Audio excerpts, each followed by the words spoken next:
Ederki, dakizuen bezala hemen egunero mai inguru bat dugu, Ameka Kaldera, eta gaur kultura eta euskalgintza dugu. Eta gurekin dugu Hitz Iriart, Sagrario Aleman, Gorka Torre eta Gintza Gurrutxaga.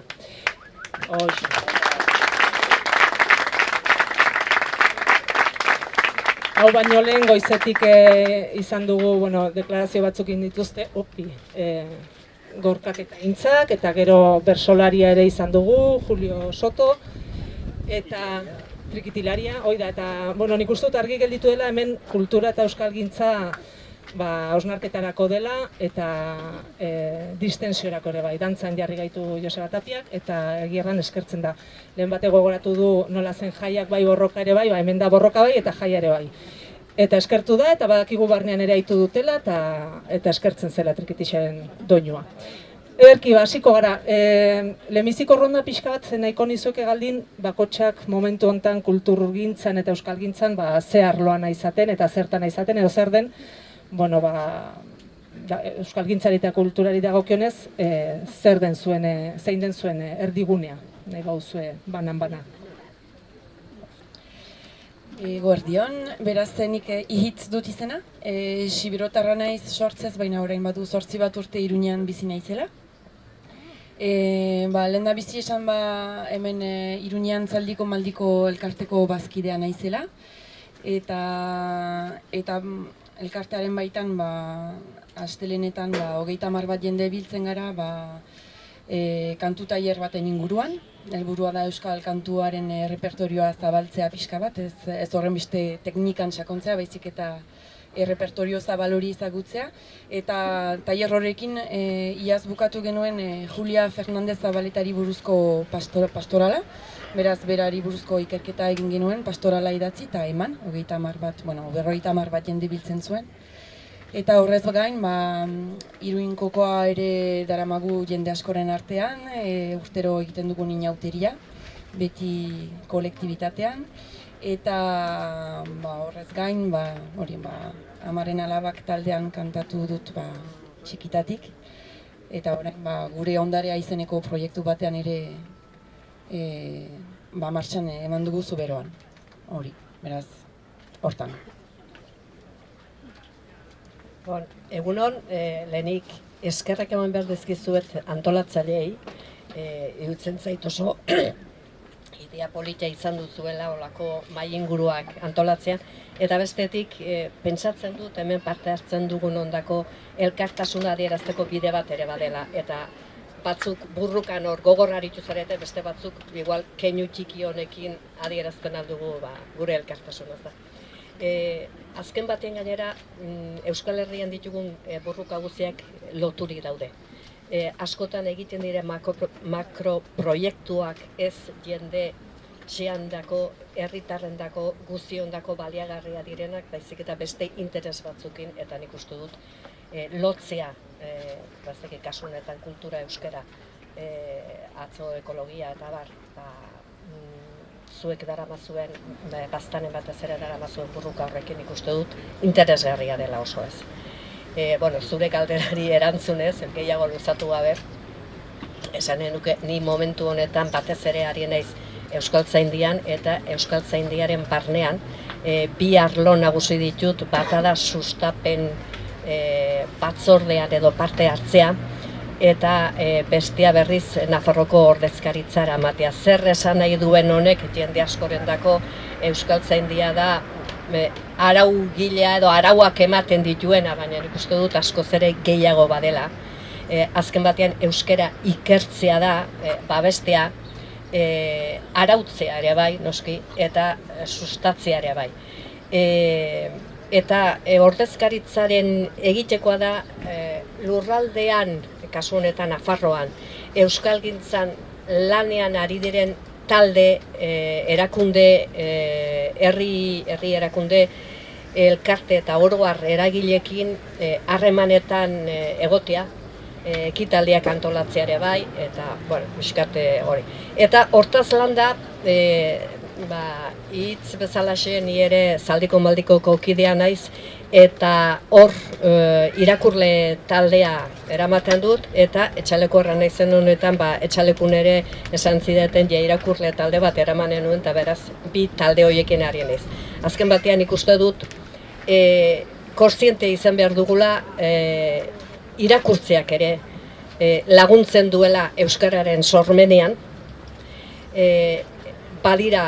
baditugu idazle oso onak, eta askotan ez gara kontzienteak horrena, eta nik uste modu bat sormen horri laguntzeko, idazle hori laguntzeko bide bat ere badirela irakurle taldeak, ez da? Eta bestaldetik parte hartzen dugunon arteko elkartasun bat ere sortzen du horrek, elkarrekin egoteko, elkarrekin hitz egiteko, hartaz eta hontaz, liburuaz gain beste hainbat gauza ateratzen baitira hor, herria egiteko modu bada, eta gure hizkuntza kalitatea hobetzeko ere bai izan nuke. Beraz, funtzio bat baino betetzen ditu, eta hementxe ikusten dut itzultzaile bat lehen lerroan, nik uste dut itzultzailea beharrezkoa diret, irakurleak ere bai, nola ez.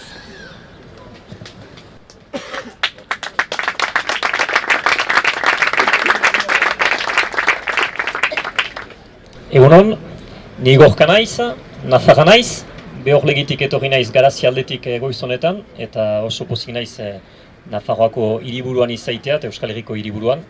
Eta lehenik nahi nuke elkartasuna adierazi, beraz momentu zailena pasatzen duten 7 auziperatuei, eta gure elkartasun osoa borroka duina da, eta irabazi behar dugun borroka bat da. Euskalari daukionez, nik aspaldian argi dut, eta Euskararen alde jardun behar dugula alde batetik Euskararen irakaskuntzan eta erabilpenean, eta desobedentzia borroka eraman behar dugula Euskararen alde. Eta zentzu horretan, pixkat bi esparru horietan aritzea entxeatzen naiz. Nire Ibarran,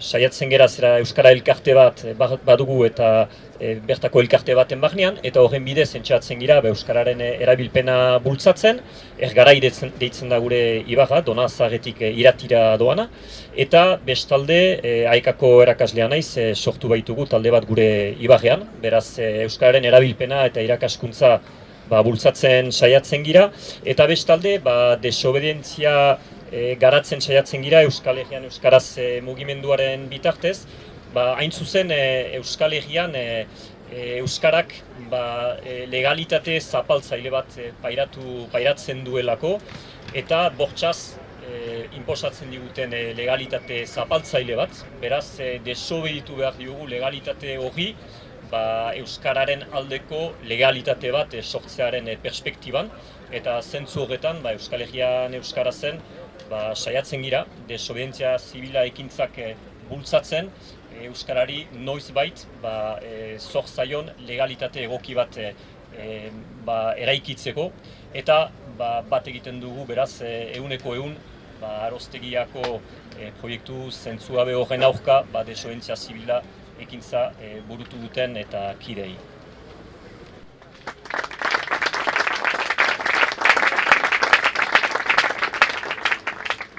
Egunon, ni Intza Gurrutxaga, Getariatik, Gipuzkoako kostaldetik nator.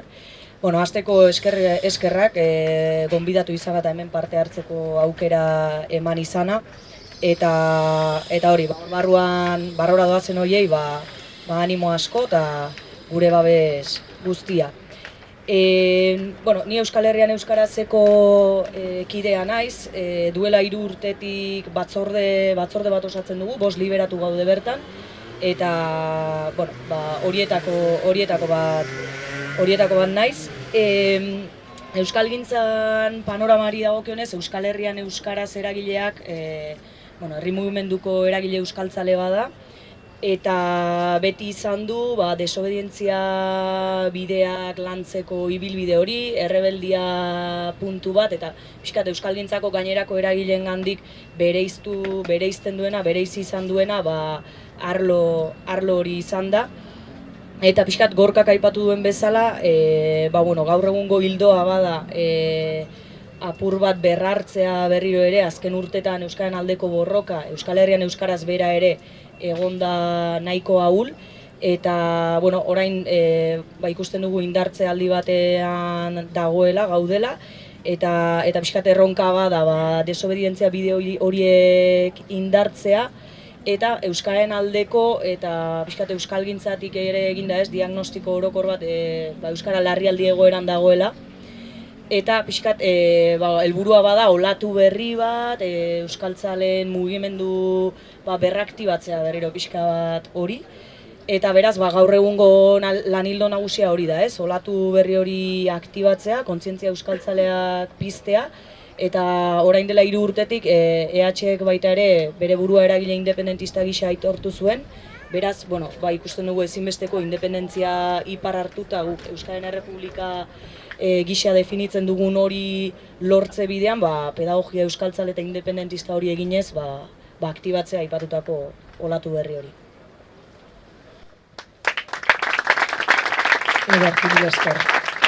Nik hemen gidoi bat dut, baina gero zen momentu norbaitek hitzartu nahi badu, altxa dezala esku eta, behar bada sartzen aldugu edo galderaren bat edo nahi badu. Zer nahi gisa, zabakituta gero, hitza emanen zaizue.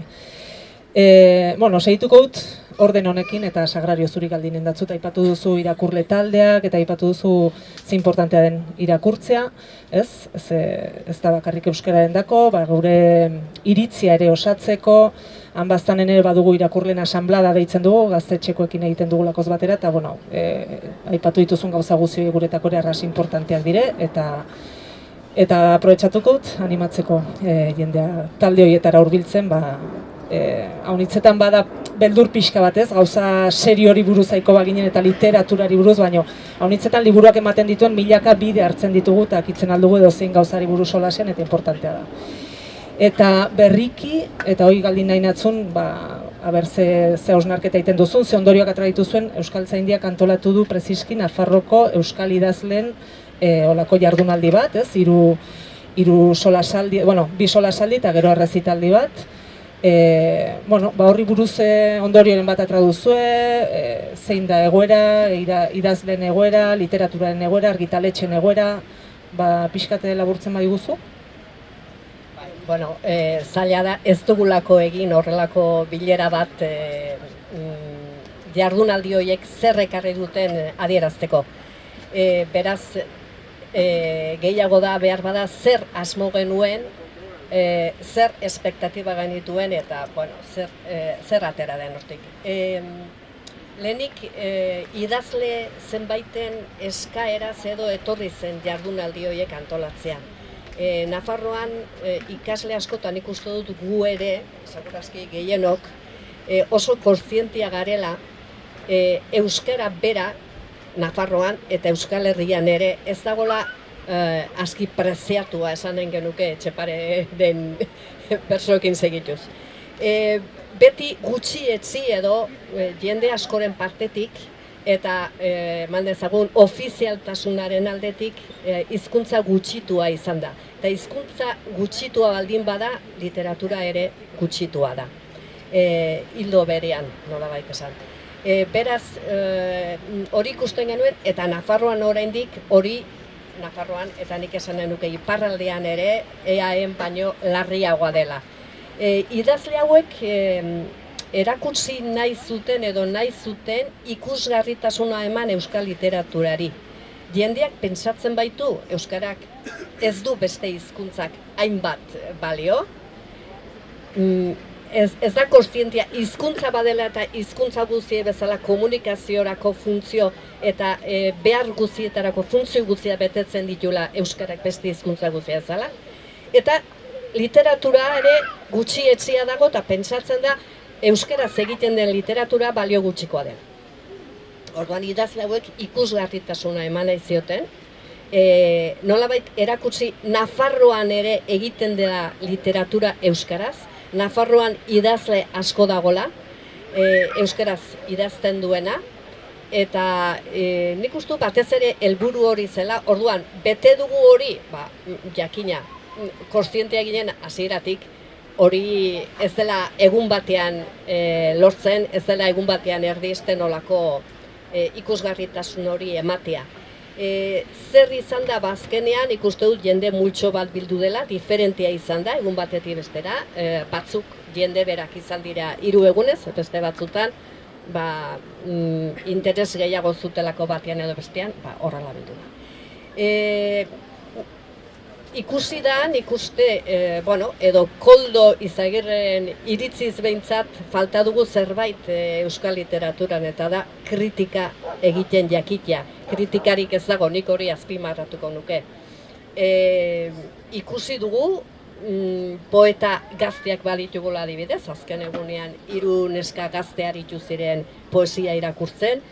Ez gara iritsi erdaldunen gara, askotan esaten da Nafarroan bizi garela bizkar emanez, baina nik esan nuke euskaldunok aukera badugu batzuen kulturara, frantses kulturara, gaztelaniazko kulturara edo espainol kulturara eta euskal kulturara ere iristeko, baldin eta bagenuke bitarteko aski, ez dugu, eta erderaz ari direnek, bai frantsesez edo bai espainolez eta euskara ezakitenak, gehienak, bakar batzuk izanen dira salbu hortik, baina gehienak euskarari eta euskal kulturari bizkar emanda bizi dira. Orduan, lortu dugu hoiengana iristea ez, asko beharko ditugu, horrelako gauza asko behar ditugu gehiago, hoiengana iristeko. Nik uste dut nire ondorioak dira, baina hoxe.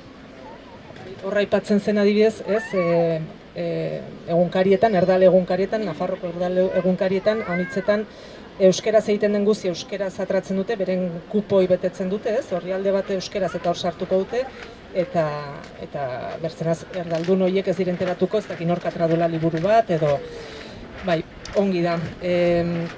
Hitz zuri galdinen datzut orai. Zuk aipatu duzulen ondarearen ikerketa hoi, ibilizatela ikerketa bat egiten, Joana Etxart eta Xantiana Etxebestekin batean, ez dakit ikusi zenuten bada elkarrizketa bat Iruei arras interesantea, ez dakit ongi nan dagoen, argian edo non dagoen publikatua, kanaldu den, ados, interesantea da arras. Eta hor aipatzen duzu ondarea, eta ez importantea den ondarea, eta aipatzen duzu ere bai, ikertu duzuela pixket emakumeen presentzia ere dantzetan, eta euskal gure kulturako plazetan. Eta hauek harri nahi dut, Aroztegiako, Palazio Aroztegia enpresak erten du bere arrazoinetako bat proiektu hau egiteko dela ondarearen berreskurapen, hau da, palazio hori, ondare bezala, berreskuratzea. Nik uste dut arras desberdine dela, zuek zuretako zer den ondarea eta beraiendako zer den. Kontatuko diguzu pixkat bai ikerketa hoi, ondarea zertan jarri duzuen pixkat helburua eta horren laburpena edo luze berdin. Bai, lehenik egia da luzaz, edo oraindik ere, ondare materiala babestu dela haunitz, eta azken hamarkadetan edo ez, ondare ez materialari erreparatzen ari zaiola pixka bat gehiago eta kontzientzia hartzen ari dela hortaz, ez? Ze azkenean uste dut ondare materialak ere zentzu edo garrantzi edo balore gehiago hartzen duela ondare ez materialak kontutan hartzen balin bada, esan nahi dut ondare material horren ingurumena kontutan hartzen balin bada, ez? Esan nahi dut bi ondare mota horiek batera doazela, ez?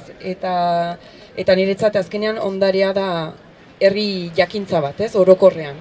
Eta beraz ondare materiala bakarrik zaindu nahi bada edo bere ondare ez materiala kontutan hartu gabe edo erauziz edo komunitate bat baztertu nahi balin bada bere ondare materialetik edo hizkuntzatik eta kultura hori desberdin dago nahi balin bada, azkenean hor mutilazio bat gertatzen dela, ez?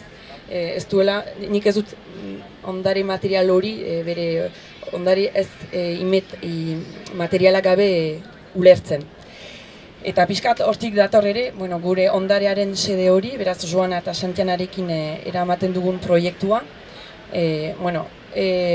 Oso proiektu txikia da, 3 gira eramateko, eta beraz horrek denbora asko hartzen digu, eta hola nahi dugu izan aske eta libre gure lanean, zeo hartzen gara elkarlana nahi dugunean eragile batzuekin, eragile potente batzuekin harremanean eman, azkenean ez dela ulertzen ere gure nahia, edo hor ikusten dela jende aktibo bat,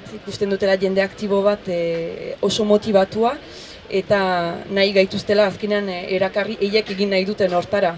Eta beraz askotan saiatu gira eragiletza handiago batzuekin lan egiten eta beti ondoriora heltzen gara. Ez, guk gure ideiak, gure bidea eta berriro txikira eta egin nahi dugun hortara jarraitu dezagun baliabiderik ez balin badugu ere. Bueno, baliabide batzu ez balin baditugu ere. Beste baliabide asko ditugu eta horren artean motivazioa eta ezagutza, gure ondarearen ezagutza, gure herriaren ezagutza eta abar.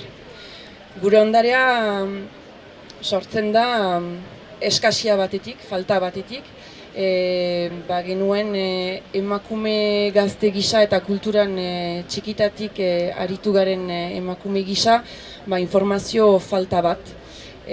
Luzaz esan da zuberoan eta oraindik esaten da komunitatearen parte batek bakarrik parte hartu duela kultura plaza publikoan, alegia gizonek. Eta beraz gezur hori erantzun bat eman nahi genuen gure sedearekin. Eta plazetan aktibo egon diren emakume horiei informazioa eskatu. Zenta dagoen informazio apurra emakumeetaz gizonek kontatua dute eta beti errelato horren barruan ere. Etzaiolako komeni ere egungo egunean hartzagun guk ere parte herri kulturan eta ohituretan. Eta beraz, emakume horiek elkarrizketatzen ditugu, noski hasi gara adin helduago bateko emakumeekin, beraz lehen belaunaldi horiekin, eta bizi direnak, ze noski batzu informazio asko galdu dugu jadanik. Eta beraz, hasten gira jasotzen egin elkarrizketa oso simplea da, bagoazeien etxera, ahozko informazioa jasotzen dugu, egin bizia kontatzen digute, eta kontatzen digute ere, interesatzen gaituena da, zer egin duten noski, nola hasi diren, nola ikasi duten, nola parte hartu duten plazetan, nola hobetu diren, nola transmisiorik izan denez, eta gero beti bukatzen dugu galdetu zea gure ondarearen parte sentitzen diren. Hori, eta beraz, helburu elkarrizketa horiek egiten ditugu, gure artean berriro irakurri, transkribitu, komentatu, eta helburua da hortik gero irakurketa bat izatea, Aizpea Lezalorekin ere lan egiten dugu, antropologoarekin, kanpoko begirada bat izateko. Eta pixka bat jakiteko benetan zein izan den istorioa, jakiteko zer egina izan den, ze beti iduritzen zaigu lehenak garela zerbait egiten, eta hori ere oso grabea da, ze anulatzen du azkenean jadanik egin izan dena. Beraz, jakin zer egin izan den, zergatik, nola, ikasi hortatik, jakiteko gugaren hori nondik datorren, zer izan nahi dugun eta ondoko belaunaldiak ere horrekin zer egin nahi duten, ez? Ze ikusten da, plazetan ikusten da nahi bat badela, neska eta mutilek elgarrekin lan egin nahi dutela, baina egia da oraindik erreakzioz lan egiten dela eta oso ongi da, ala behar du, baina iduritzen zaie ere, eiek ere beti deskubritzen dituztela gauza berriak, eta horrek gelditu behar du. Esan nahi du gauzek idatzita egon behar dute eta jakintzat eman behar dute. Beraz horre ure sedea liburu bat ateratzea informazio guzti horrekin. Eiek ere deliberatu dezaten geroan zer egin, nola egin, izan ditzaten erreferentziak, eta hori, hortan gaude. Ikusten duzu seguraski hitz solasaldi batean gauza honiz kontatuko zituen. Baina inguru batean gaude eta seituko. Hala ere, ez arrasongi interesani, seitu ezkero zuri behire geldituko nintzen. Nire galdera da, sentitzen dute beren burue zera, aipatu duzu galdetzen zaiela berrondararen parte diren, zein da erantzuna? Galderarekin harritzen dira, lehenik, gehienak, gero, denetarik bada, Badira pixka bat galderaren aitzinean txuri gelditzen direnak eta pentsatzen hasten direnak eta ikusten dute ez, jende bat etorri dezaiela galdezketa bat egitea, eietaz interesatu direla eta eien oharrak batzutan direnean ez, baina nik ikasi nuen dantzan begira, gero nik egin nuen hau eta hau, direla gauza pila bat, gizona izan balitz, izan entzuen monumentu bat bere izena, baina Baina ez, ze hitz handi bat da gure ondarea eta bada ohitura falta, bada konfiantza falta bat, ez zailelako sekula tokatu, konfiantza izan behar izatea eta beste batzuek oso afirmatuta daukate bai gure ondarearen parte direla eta batzuek liburuetan egin izenak apuntatzen ez badituzte ere kolektibo baten barruaren direlako, hori ez dutela ongi ikusten eta izen eta abizenak dituztela eta ekintzak izan dituztela, denetarik. Interesante, aprobetxatuko dut errateko berriki ere jakin dugula Raiozko orain 20 urte inguru duen jendeak emakumezkoak mutildantza dantzatzen zituztela plazan. Orduen, pixka lotu dagoela horrekin ere bai. Eta ze importantea denez, hoi dena biltzea. Gorka, zuri galdinen datzut orain, segituko dugu aintzin. Zuek berriki epaiketa bat izan duzue, desobedientzia batengatik, orai ere epaiketa batean gaude, desobedientzia batengatik, justu ondarea deitzen aldugun gure hizkuntza babesteagatik. Kontatuko duzu pixka bat epaiketa nola gantzen, edo ze bidea egin duen? Bai, abenduan, apirilaren 11an epaiketa bukan ginuen, baina azken urteetan, azkenean 3 epaiketa bukan ditugu Euskararen aldeko ekintzak burutzeagatik. Eta orduan, guk ekintza horien inguruan argiki adierazten dugu Euskara gure ustez dela Euskal Herriak duen ondare kultural garrantzitsuena. Eta ekintza batzuetan salatu izan dugu hain zuzen botere publikoek ondare materialari usu lehentasunezko garrantzia emaiten diotela eta ez hizkuntzak osatzen duen ondareari. Eta hori pixkat nolazbait kontradikzio hori edo batzutan hipokrisia hori salatzeko adibidez Euskal Herrien jatorrizko euskal izenak aspaldian frantsestuak dira Ipar Euskal Herrian eta zentzu hortan kendu izan ditugu bide bazterretan ezartzen dituzten Euskal Herrien izen frantsestuak. Eta adibidez ondarea aipatu ginuen ekintza horien inguruan eta kendu ginituen hainbat horrelako bide bazterretako taula eraman ginituen Portugaleten dagoen zubi eskegi horretan hain zuzen UNESCOk eta munduko ondare kultural izendatu zuen eraikuntza horren ondora.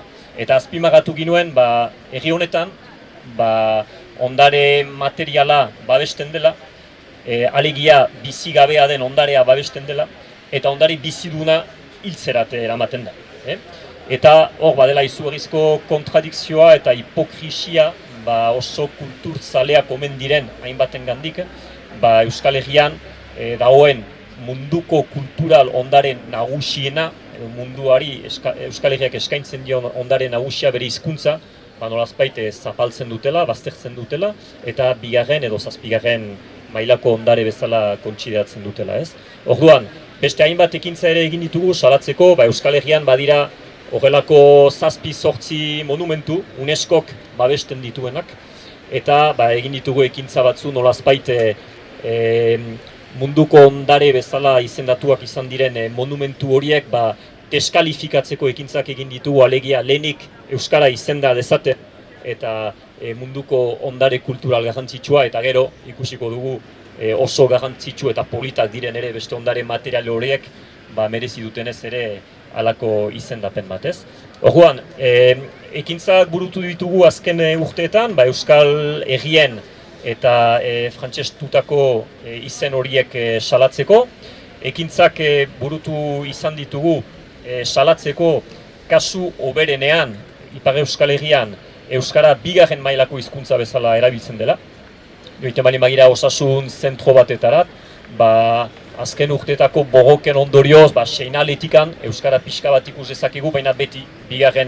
mailan erabilia da, zapaldua da, eta erabilpen praktikoan oso toki gutxi badu, beraz hor, salaketa, tindaketa ekintza batzu egin ditugu, auziak eta eragin dizkigutenak, eta gero azken garaian ere auzitegietarat beste 2 aldarrikapen eraman ditugu.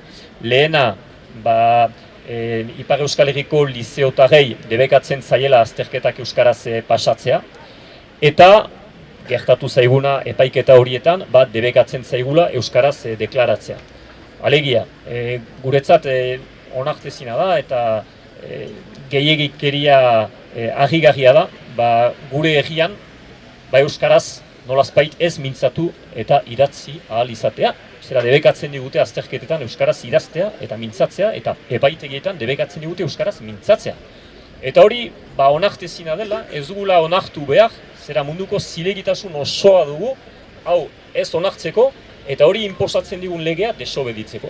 Zeren hau da lege bidegabe bat, onartezina da, bortxaz indarrez inposatzen digute, eta azken epaiketan hori nahi ginuen argi erakutsi, eta pentsatzen dugu maila hortan ikusi dela, numaiten egoera bidegabe bat inposatzen digutela, debekatzen digutela euskaraz deklaratzeko posibilitatea, eta nola debekatzen digute? Indarrez, violentziaren bitartez, beraiek dute bortizkeria erabiltzen eta gu kanporatzen gaituzte epaiketa batetatik ez dugulako onartzen euskaraz ez deklaratu alizaitea.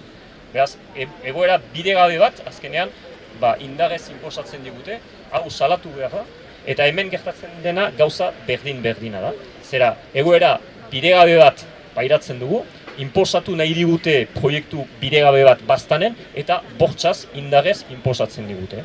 Hau salatu behar da, eta guk ikusten dugu lotura bat, eta aipatu duzun bezala, hemen zera borroka berak dira, zenen azkenean justiziaren aldeko borrokak dira, izan da dela euskararen arloan, izan da dela eta arlo sozialean edo ekologikoan, zera hemen justizia gauzatzea nahi dugu arlo guzi horietan, eta hor ikusten dugu batasun bat borroka guzi horien artean, eta zentzortan guretzat naturaltasunez, hemen gira gaur elkartasunez auziperatu direnekin.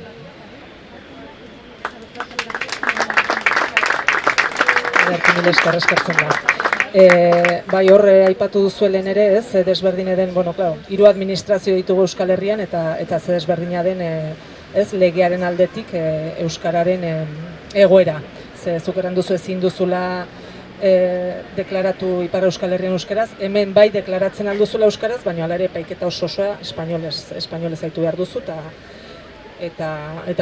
eta hizkuntzari buruzko komentario batzuk aitu ere bai. Zer nahi gizaz, intza, zuk aipatu zenuen elkarrizketa batean, euskararentzat ez dagoela justiziarik eremu guzietan. Hemen ez da, aipatu dituzun leku guzietan ere ez, pixketa hausnarketa hori sakonduko duzu edo edatuko duzu? Eta pixkat gorkak aipatu duenaekin jarraituz, ez dago justizia euskararentzat eta justizia aldarrikatzen dugu euskararentzat, baina aipatu bezala beste borroka batzuekin batera, uste dugu Euskal Herri hori, gainerako zapalkuntza horiek gaindituz eraiki behar litzatekela. Eta, pixkat itzuliz, ekintzan bertan justizia euskararentzat idatzi genuen Baionako epaitegian, eta, garrantzitsua ikuste genuen aldarrikapen hori mahai gainean jartzea, batetik euskararen borroka agendan kokatzeko, eta bestetik zapalkuntzaren kontzientzia hartzeko. Ze askotan, egia da, hizkuntza zapalkuntza kosta egiten dela zapalkuntza gisa identifikatzea, eta hori asko da baita ere, jada elebakar euskaldunik ez gaudelako, eta beraz, elebitasun horretan, pasatzen gara batetik bestera, beraz, badirudi, ez dagoela hor zapalkuntzarik, eta beraz, horrelako ekintzek eta berriro hor kokatzea, ez, hizkuntza zapalkuntza bat jasaten dugu, euskera zaritzeko eremu guztitan ezintasuna daukagu, eta hori jarri hor aurrean. Eta, pixkat, zein da bizi dugun egoera eta zein da zapalkuntza, ez? Baditugu bi konstituzio arrotz hain justu, justizia, beraiek aplikatzen digute, beraiek zapaltzen gaituzte eta beraiek aplikatzen dute, beraiek deitzen dioten justizia hori, hain justu guretzako injustua dena. Eta adibide batzuk ematearren justizia gabezia hori justifikatzeko. Nafarroara begira jarriko baginateke, Nafarroako herritarrak jada sortu diren eta bizi diren eremuaren arabera eskubide batzuk aitortuta eta ez aitortu dituzte hain justu zonifikazioaren legeak eraginda. Bestetik, orain gutxi, merezimenduen dekretu bat onartu da, non Nafarroako gobernuak administrazio publikoan aritzeko alemana, ingelesa eta frantsesa bezalako hizkuntzak meritu gisa aitortuko dituzten, eta euskara hainbat eta hainbat lanpostutan ez da meritu gisa ere, ez da beharrezkoa, abiapuntua beharrezkoa espainola da, euskara ez da beharrezkoa eta ez da meritu gisa ere aitortuko hainbat lanpostutan. Gero Iruñerrian ere borroka bat badago aurreskolak euskaraz eskatzeko, hemen auzo ugaritan euskaraz ereduan, murgiltze ereduan ikasteko aukerarik ez dago, eta beraz kondenatuta daude ondoko auzotara mugiaraztea aurrak eta euskaraz ikasi ahal izateko esfortzu bikoitza egitera.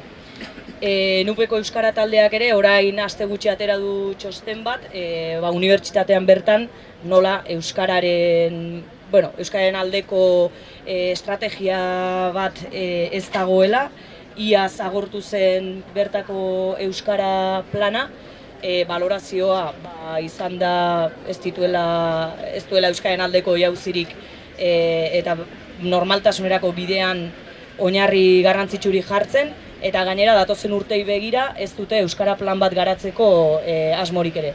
Lehen justu aipatzen aritu naiz bertako kide batekin, eta bilera bat izan dutela eta plan bat abian jartzeko asmoa adierazi dutela.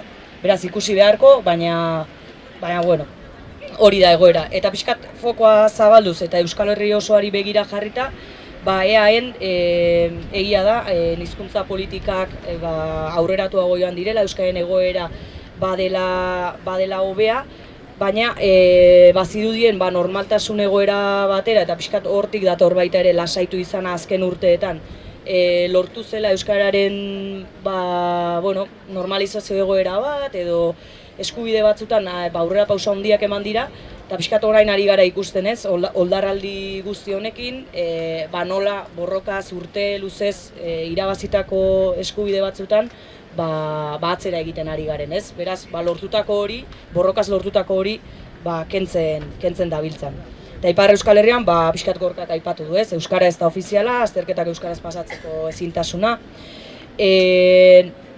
Pixkat adibide hauekin adierazi nahi nuen, justiziarik ez dagoela diogunean euskararentzat, honetaz guztiaz ari garela, eta noizbait justiziarik egongo bada euskararentzat eta euskaldunontzat, zentzu horretan uste dugu garrantzitsua dela baita ere gorpuztea, zapalkuntza euskalduno jasotzen baitugu. Berme horiek guztiak bete beharko liratekeela justizia hori gauzatu ahal izateko.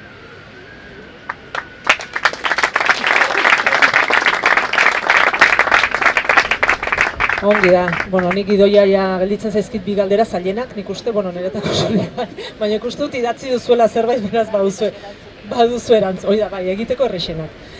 Hor, eta ekartzen nuen galdera hontarako, Paula Casaresek egin zuen proiektu honi buruzko olako ikerketa bat, eta bere ondorio izan zen, olako proiektu bat baztan bezalako toki batean egin ezkero, eragin larria eta kritikoa izanen lukela, bai euskaran eta bai kultur bizitzan, ez? Eta orden, hori da faktoretako bat, baina badire faktore haunitz, eta horren txaipatu dituzu desente, Euskal Herrian, bai euskera eta bai kultura behar bezala garatzeko eta bizitzeko aukera ematen ez dutenak. Zer da kalte egiten diona euskarari, zer da kalte egiten diona kulturari zuen ustez? Baki galdera zaila dela, baina bakit erantzuten ederki jakinen duzuela, nork hasi nahi du. Hitz?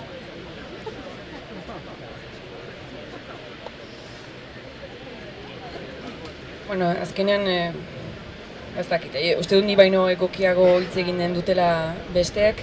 Hortaz, hizkuntza eta kultura niretzako bat doaz, badakit kulturan hizkuntza elementu garrantzitsuenentzat aipatu duzula Gorka, baina oso garrantzitsua iduritzen zait hizkuntza, baina uste dut beste erramientak ere oso garrantzitsuak direla eta euskarari ere on egiten diotela. Iruditzen zait oso egoera komplexua, badela garai batean oraindik lehenagoko arazoei buelta eman gabe gaudela, oraindik, esan nahi dut historiak ekarri dituen kulturari eta hizkuntzarekiko beldur, lotxa, fobia eta azkenean komplexu hori aspalditik daramagula, hori ez dugula konpondua. Errangabe doa bi estatu zapaltzaileren menpe gaudela, ezkarela buru jabeak eta etengabe oztopoak ematen ari zaizkigula bi estatu horiek eta hori dena konpondu gabean gaudenean, oraindik ere gaur gaudela beste garai berezi batean, ez? Izugarrizko mobilitatea dagoen garai batean, go baino poderedun eta podere gutxiago dutenekin ere oso harreman estuan gaudela. Ingelesari edo hizkuntza potente batzuei edo kultura batzuei gurtza handia egiten zaiola, sare sozialak ere hor daude, iduritzen zait mundu mailako arazo bat dela eta ez komunitate txiki eta ahul, baina beste tamainako komunitate batzu gu bezalakoak tokatzen zaigula hor bitartean jokatzea. Eta ez dakit, ni ez naiz ziur, eta uste duda handiak dauzkadala justuki, ez dakit bat ere lasterketa hortan parte hartu behar dugun, edo parte hartu behar balin badugu, ea nola parte hartu behar dugun. Niretzako erantzuna oso ekologikoa da, eta tokian ari naiz, eta hori da nik ematen aldudan erantzun zintzota bakarra bedere. Ez dakit oso zaila da benetan esan duzun bezala erantzutea. Eta bestetik oso erraza da. Azken batean hemen uniformitasuna edo hori ez berdintasuna, bezik eta uniformiak izatea eta botereak nahi duen moduan antolatzea eta jokatzea da. Eta hizkuntzekin gauza bera gertatzen da. Arlo guztietan gertatzen da eta hizkuntzekin ere oso garbi. Orduan, hizkuntza, 7.000 hizkuntza baldin badira, zenbaten izenak dakizkigu adibidez, ez? Bakar batzunak. Eta zein da gailentzen dena beti? Inglesa eta, esan denuke, espainola frantsesaren gainetik, baina frantsesak estadu bezala oso txovinista dira eta frantsesak ere ikaragarrizko indarra du. Beraz, hizkuntza bakar batzu ditugu, mendebaldekoak, orokorrean, gailentzen direnak eta horietaz hitz egiten da. Eta ematen du horiek balio handiagoa dutela. Orduan, orokorrean nik uste dut diskursoak eta erabiltzen ditugun hitzak indar ikaragarria dutela. Kasu honetan, beharrezkoa da inglesa jakitea. Ez dakit, behar bada, egia da gaur egun inglesa erakusten dela toki askotan eta igual zuetako denak hariko zarete hitz egiten. Jakinen duzue, ikasten nahiko zarete eta jakinen duzue. Nik aitortu behar dut ez dakidala, baina bizi naiz. Eta jende asko da ez dakiena eta bizi dena. Eta gu ez gara Inglaterran bizi, gu bizi gara Euskal Herrian. Beraz, nik uste dut pertzepzio hori inglesa beharrezkoa dela ez. Kokatu behar dugu gauden tokian. Nongoa gara, zer gara, non bizi gara, zertarako behar dugu hizkuntza, komunikatzeko, norekin komunikatuko gara. Kanpoan daudenekin edo ingurukoekin, ondokoekin. Nik uste dut, beraz, diskursoak garrantzia handia du. Hori da bat. Bestea momentu honetan esaten da euskara dagoela, Iñaki Jurrebasok esaten du geldiaroan. Beste batzuk aipatzen dute, biribilgune horietako baten gaudela. Itzulika, eta ez dugula hartzen bide bat, batera edo bestera egiteko. Eta askotan zergatik gaude hor, pertzepzioa dugu, nik esan denuke, orokor samarra, ongi gaude. Erdietzi ditugu hainbeste gauza, inoiz baino euskaldun gehiago omen gaude. Euskara eskolan irakasten da, badugu komunikabideren bat euskaraz. Zalantzan kakotxarten jarriko nituzke, benetan euskaraz diren zenbait komunikabide. 70 hamarkadan ari naiz, sortu ziren komunikabide batzuk gure ustez gureak zirenak edo hurbilekoak, horri izan ziren egin eta deia momentu horretan, eta bai, Euskal Herrian sortuak, ikuspegi abertzale edo deitzen dena zutenak, eta agindu ziguten poliki joanen zirela euskara gero eta gehiago sartzen. pasatu dira 50 urte, bueno, 50 urtein batez, baina 40 urte eta ez dute gehitu. Komunikabide bat sortu zuten euskara sortzeko ETB adibidez, eta bai, euskaraz egin zuten, kalitatea begiratu beharko genuke, baina bitartean sortu dituzte, sortu dute erderazkoa ere, eta dirua non inbertitzen da erderazkoa. Beraz, aurrera pausok eman ditugu, bai. Irakaskuntzan euskara sartu da, bai, hasiera batean ikastola bakar batzu besterik ez zeuden. Gaur egun D eredua zabaldu da. Baina euskararen irakaskuntza edo euskara jakitea ez da universalizatu. Hau da, 40 urtetan, 40 urtetik berako pertsona guztiak jakin beharko lukete euskaraz ulertzeko adina bederen. Eta hori ez da gertatu. Orduan, hasiera hartan, nik uste dut, batez ere herri ekimenari esker edo, aurrera pauso handiak egin ziren, baina orain iritsi gara geldi aro horretara, eta gaude lehen erdietsitako gauza horiek, horiekin, baina gainera pertzepzio falsu batekin pentsatuz erdietzia dugula, erdietzi beharreko guzia, eta alegin eskasak eginez. Eta gero onartzen ditugu diskursoak, hasiera batean gureak izan zitezkenak, baina orain, nolabait, estatuak edo kontrako indarrek bere ganatu dituztena. Eta ari naiz inposizioaz, inposizio bakarra da Espainiako konstituzioak adibidez, Frantziako hori antzekoa. Espainola guztiok jakin behar dugu, erabiltzeko eta jakiteko eskubidea dugu.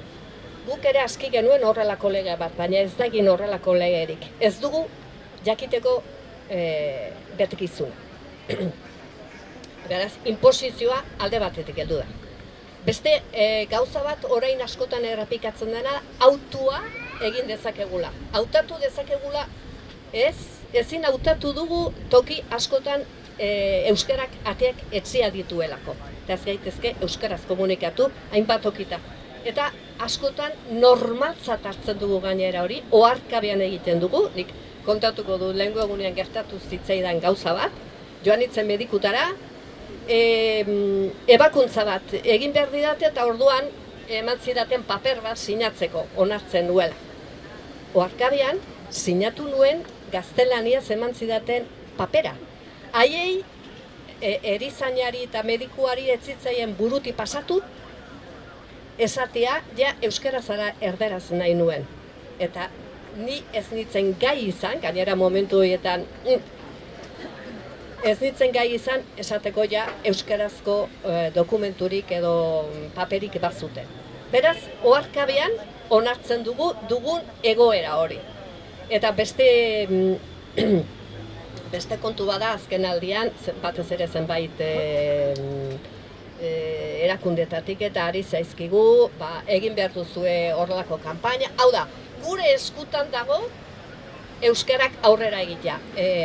Gizartearen eskutan, norbanakoaren eskutan. Eta hori ez da egia. Norbanakoen lana oso importantea da. Antolatuak egon behar du bala ere. Baina hortaz gain, administrazioa duen egitekoa ikaragarria da eta ezin garbitu ditu eskuak esanez zuen esku dago euskara, hori ez da egia. Bueno, orduan ikustu du badaudela hainbat hori eta gero kalte zuzenek kasu honetan ja Aroztegiko proiektu honetara joaz esanen nuke, beti esaten ari gara, arnasguneak, norbatek ez badaki zeri deitzen zaion soziolinguistikan arnasgunea da, herri edo kolektibitate edo komunitate euskarak indar gehiago duena, hau ere falso samarra da askotan eta hitz hauekin ere kontu zibilidad dugu, claro. Euskara 80% gora dagoena arnasgune bada. Baina erdara, toki horietan ere 100%. Eta hori kontuan izan behar dugu. Orduan, hala ere, toki hauetan, baldintza edo kondizio hobetan dagoen toki hauetan ere, izugarrizko eta bastan horietako bada, oso arriskutsua izan litzateke olako makro proiektu bat. Orain, benetan arrotzak baldin bagara gure herrian, bestelakotzen ari gara. Horrelako makro proiektu batek, zaila da, beste horrek ekartzen duena da komunitate hori puskatzen dugula arras eta euskararen presentzia txikitzen dela eta arnasguneak galtzen ditugula. Betxutzeko dulzatu naiz gehiagin.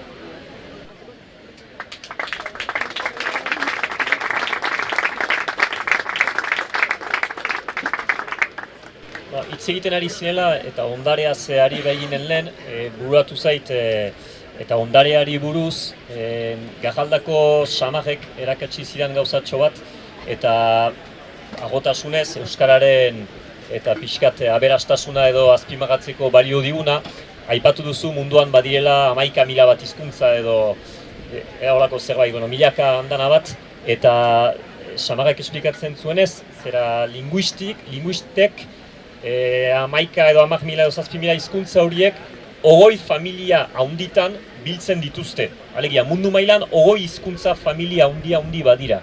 Beraz, demagun 7.000 hizkuntza direla munduan, 6.992 hizkuntza sartzen dituzte 20 familia horietan. Eta 8 badira klasifikatzen alde ez dituztenak. Euskara bat da. Alegia, Euskara da munduko bitxikeri bat.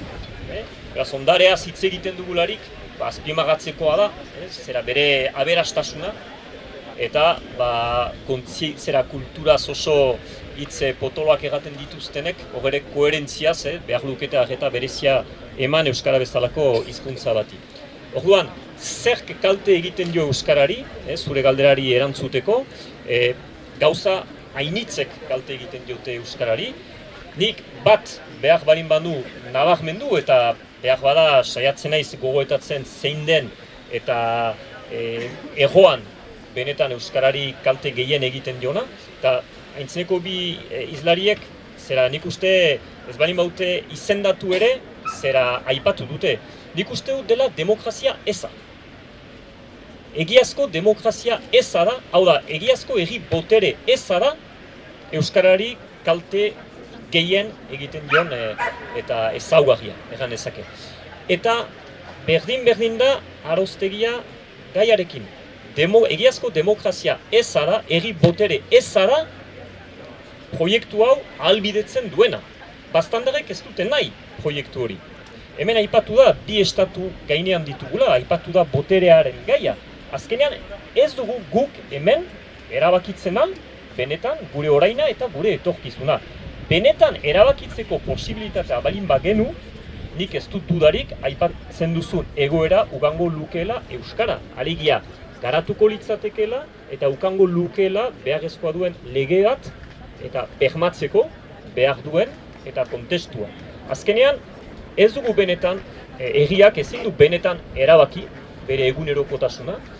Balio du bai estatuekiko, baina balio du ere bai, adibidez, Nafarroa garaia bezalako eremu batean. Azkenean, Iruñako botere gunek inposatu nahi diote bastani halako proiektu bat, ez? Orduan, egi botereaz eta hitz egin behar dugu, egi boterea da, zera benetan egitik eta eraikitzen den erabakitzeko eta antolakunde bat, eta ni ziur naiz, benetan egitarrek bagendu eta egitik hasiz erabakitzeko posibilitatea Euskarak egi honetan eta ukango lukela benetan beharrezkoa duen eta egoera. Orduan, injustizia ezberdinak lotzen dituen arazoa da demokrazia eza.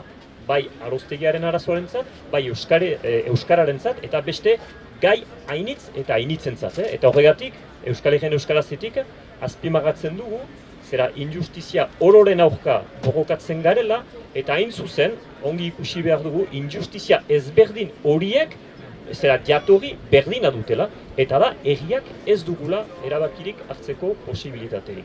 Beraz, atera bidea ere, maila batean, orokorra da, egi honetan, behar dugu benetan eraiki egi botere bat, eta euskararen alde jarduteak, nik komentzitua naiz egiazko demokraziaren alde jardutea dela, eta lortuko dugun einean benetan euskara garatzea egiazko demokrazian ere urratsak egingo ditugu.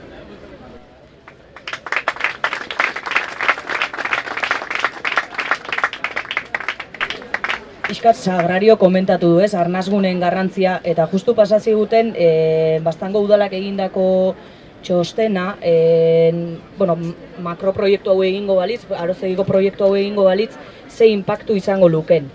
Eta aipatu nahiko nizkizueke, Baztanen euskararen ezagutza tasan 4,9 puntuko jaitsera bat aurre ikusten da, proiektua eginezkero.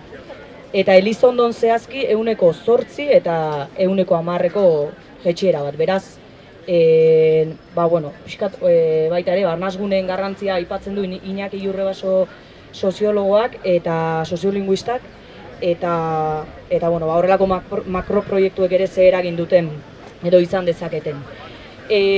Pixkat gehitzearren orain arte aipatutakoari, Gorkak aipatu bezala, nik uste dut garrantzitsuena eta gehien kaltetzen gaituena egiturazko arazoak direla, bestela aipatu den modura askotan norbanako geure bizkar hartzen dugu, auto individualetan jartzen da fokua, askotan hori ere baldintzatutako autua izaten da, eta beraz, Euskal Herrian euskarazetik ere argi ikusten dugu, arazoa egiturazko arazo bat dela, eta bai.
Nuen beldurra bai, halako batean torriko zela sarrea. Baina berriz ere, ja sartu dire, guri hemen gelditzea tokatzen zaigu, guazen albezain goxio akitzen, eta Intzari berriz ere pastuko diote hitza eta berak akitzeko berea. Bai, hori, egiturazko arazo horretan horrek eragiten duela, lehentasunezko zapalkuntza bentzat hortik datorrela eta horri begiratu beharko beniokela. Eta, pixkan ere hitzartzea amaitzeko, mezu positibo batekin, ze pixkat ari gara hor negatiboan. Eta berriro Iurrebaso ekarriz ahora, berak esaten du, euskararen erabilera dagoen hizkuntza gaitasunerako handia dela. Alegia, gure elkarrizketako sarea kontutan edukita, X elkarrizketa egin genitzake euskaraz, eta hor, masimoetatik askoz gertuago gaudela, minimoetatik baino. Horrek zer adierazten du, autokontziente bat badagoela, euskaldunok euskararikiko atxikimendu hori badaukagula, eta egiten diren mobilizazio desberdinetan ere hori ikusten da, ez? Euskarak baduela komunitate indartsu bat hor oinarrian, eta, beraz, lehen aipatutako olatu berri hori nondik sortu ere, nondik indartu oinarri oso ona daukagula, beraz, badagoela itxaropen handi. Pixkat inguru horrekin akitu nahiko nuke, ez dakit, ronda bat eginez, zege da, egoera hoi da, baina hemen gauza honitzatra dire arrase interesanteak, herri jakintza, ze importantea den dantza, kanta, eta ikusi dugu aldatu zaigula pixkete aldarteare dantzatuta gero. Ze importantea den hizkuntza, ze importantea den gure kultura osoa, ez? Eta orden hoxe, azken galdera hoxe izin zen, bueno, ez da ere, bakite, hori ere zaila dela erantzutea, ze bertzen ez ginen hemen egoin, baina bueno, euskerak eta kulturak, euskera eta kultura nola indartzen aldugun, zer egin beharko genuke, bueno, egunero euskaraldi batean bizitzeko eta egin beharrez izateko hori ez, egi daudela gauzetako bat, baina bueno, zerbait okurritzen bazaitzue, hoxe, euskaraz aritzeaz aparte, kultura bultzatzeaz aparte, guk, ze, bueno, instituzioek badakigu zein behar duten, gehiago inbertitu, baina bueno, guk zer egin beharko genuke edo, ze proposatzen duzue. Txanda pasaiten alda, Ze igual txanda pasatzen aldu da, publikora.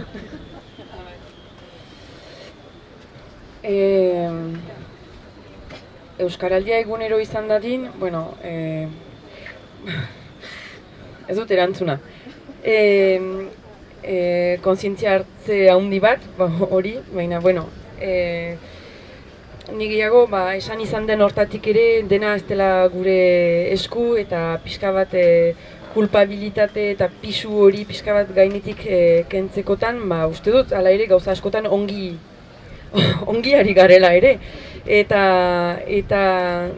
nik aipatuko dizuet justu niri eta ongi funtzionatzen didan erramienta bat, eta ni ari naiz nire kulturan, baina bada nik egiten dakidan zerbait, beraz bada nire herriaren alde eta hizkuntzaren alde borrokatzeko daukadan modua.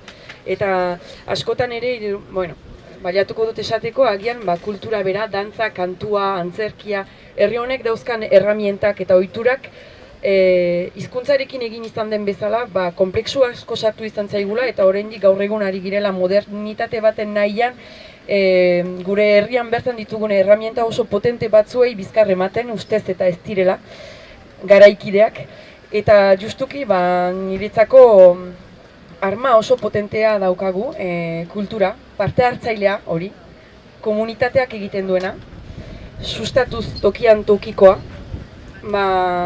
ekologiari lotzen dizkiogun balore horiek gure kulturara ekarriz, hizkuntzari baina baita gure jarduerei, kontsumitu beharrean kultura hori, hobe dela ekoiztea. Herri baratzeekin bezala, ez dakit, parte hartzea. Hori, kultura kontsumitzea baino, esan nahi dut, dantza taldeak sortu dira, euskal kantu taldeak sortu dira, ditugu gure artistak herrian eta oso ongi da, baina hori artisten esku guztea baina uste dut askoz garrantzitsuagoa dela guk kantatu dezagun, guk dantzatu dezagun, guk sortu ditzagun gure inauteriak, Iruinkokoa hortik sortu da, Julia Fernandez Pastorala hortik sortu da, jendea izan dadin aktore, aktibo, eta benetan horrela bilakatzen dela aktibista. Eta kulturari uste dut beharko zaiola ere egin eskertza bat, edo errekonozimendu bat bere neurrian dena, herriak bere kulturan eta ohituretan egiten dituen lan guztiek ere erakartzen dutelako jendea aktiboa eta aktibista izatea, eta jende prestatua edo zein beste borrokarako prestatua eta kontzientziatua. Beraz, hori litzateke ez diezaguten kantatu, baizik eta kantatu dezagun nahi dugun bezala, kilometro zero, eta hori, hortan sinesten dut. Baina.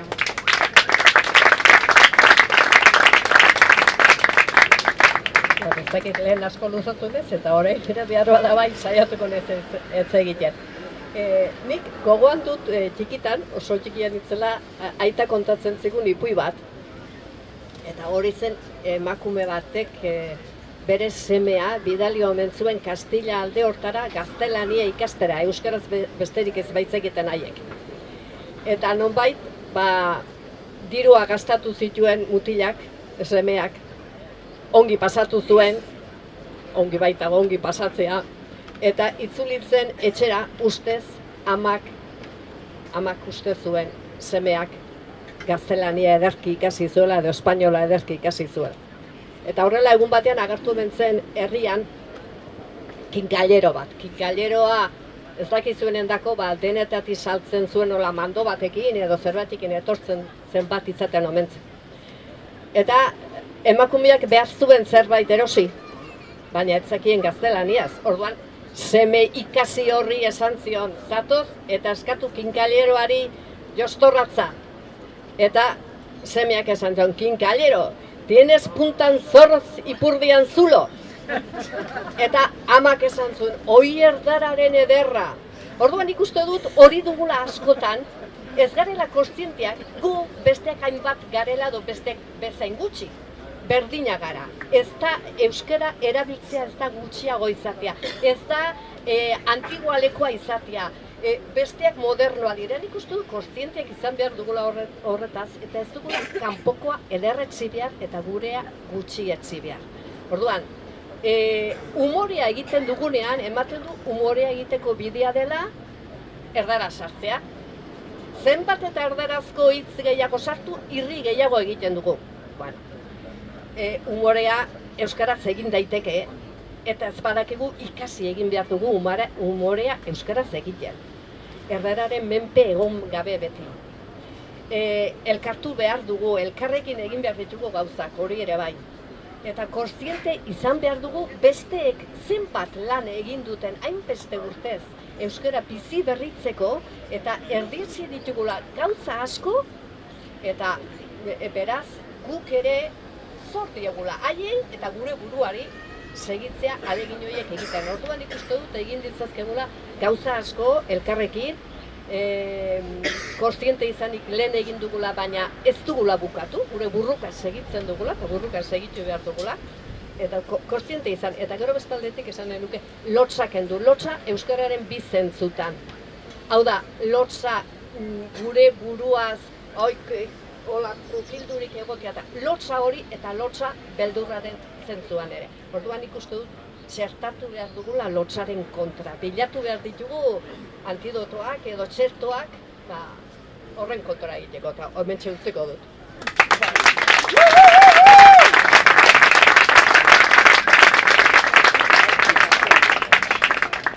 Bon, azken hitz bat, banator hitzek ziona eta kultura, zinez kultura errikoi bat behar dugula. Eta ez espektakulua, zinez herritarrek eta ekoizten dugun eta praktikatzen dugun kultura oso zabaldu bat. Eta euskarak pixkat hasieran errandakorat edo itzuliko naiz, euskarak behar duela beraz eta herri ekoizpena, herri erabilpena, irakaspena, eta bestalde zera euskararen eta kulturaren gain direla oso eragile azkarrak, direla eragile politikoak, eragile strukturalak, instituzionalak, eta nahita nahiez arlo horretan behar dugula proiektu politiko batukan, euskarak beharrezkoa duen ingurumen politikoa eraikitzeko. Txilardegik zion ez dakit ea estatu batekin euskara salbatuko ote den, baina ziur naiz estaturik gabe ez dela salbatuko. Eta nik ustut hori benetan egi borobila dela, zera alegia hemen ez balin badugu benetan independentzia lortzen, eta benetan gure etorkizuna, gure eskuetan ukateko tresnak ez balin baditugu, inguruko eragileak oso azkarrak dira eta oso zaila izango da babestea euskara hauen gandik. Beraz horregatik, Euskal Herrian euskara zen, independentziaren aldarrikapena eramaten dugu, azken urte hauetan, eta pentsatzen dugu euskararen alde eta euskararen garapenaren alde behar ditugula uztartu alde batetik herri erabilpena, herri ekoizpena, eta bestalde lortu behar dugun gure erabakitzeko herri boterea, beraz euskal estatu independente bat.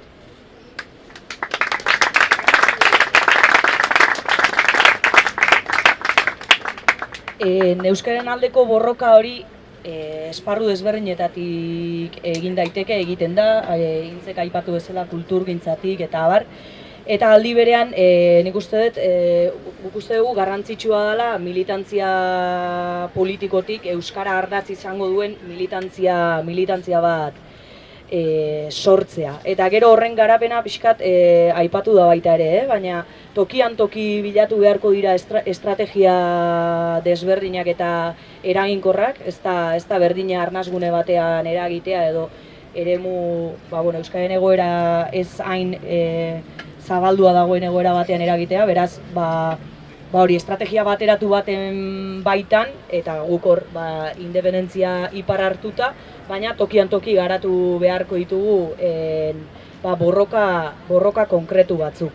Eta pixkat amaitzeko, individualki eta pixkat euskaraldiaren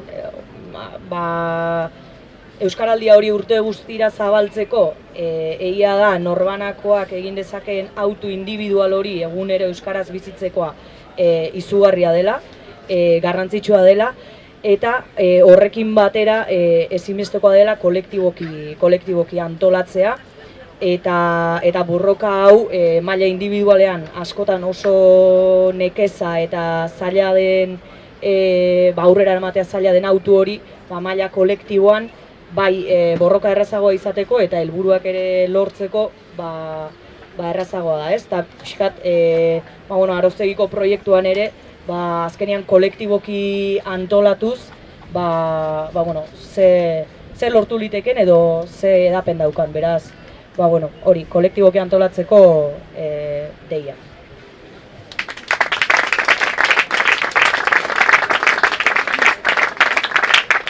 Ederki orduen laburtuz egin antzerkia, kantatu, dantzatu, egin ohi dena, kendu lotxa bizentzutan, ahalkean eta beldurrean, independentzia lortu, eta hortarako elkartu denak eta modu kolektiboan aritu arras ongi laburtu duzu, bakizue.